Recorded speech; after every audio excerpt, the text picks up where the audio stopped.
Hey guys, Graeme with Big Dog Painting. Here we are in Winchester, Mass. We are doing another beautiful exterior paint job here. I'd like to take a few minutes and just talk about what goes into it. First and foremost, we always start every exterior project with a wash. We want to get rid of all the mold, the mildew, the dirt. I don't know if you can hear it, but there's a lot of vehicles going by. So vehicle exhaust actually settles on the house. We want to get rid of all that stuff. After we wash, we like to give the house a few days to really dry out before we come back, and that's where the real work starts. So when we come back, we'll get right into the prep work. So that's the hand scraping, machine sanding, we'll be priming. In this situation, this project, we're just doing a spot primer because overall the house isn't too bad.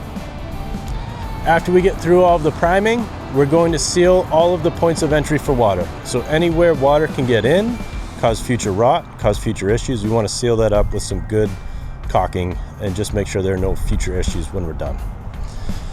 Once we're through all of the prep work, the scraping, the sanding, the priming, the caulking, we'll get straight into finishes. A house of this size, you can see we've got a ton of square footage on the siding, we've got a lot of linear feet with the trim, so we're actually going to do a spray application on both settings. You'll notice the high trim, the fascia and the soffit, it's got exposed rafter tails. And then we've also got a dental molding underneath a really nice crown detail. So both of those settings is what's driving the decision towards spray application with the trim finish, which is a little abnormal.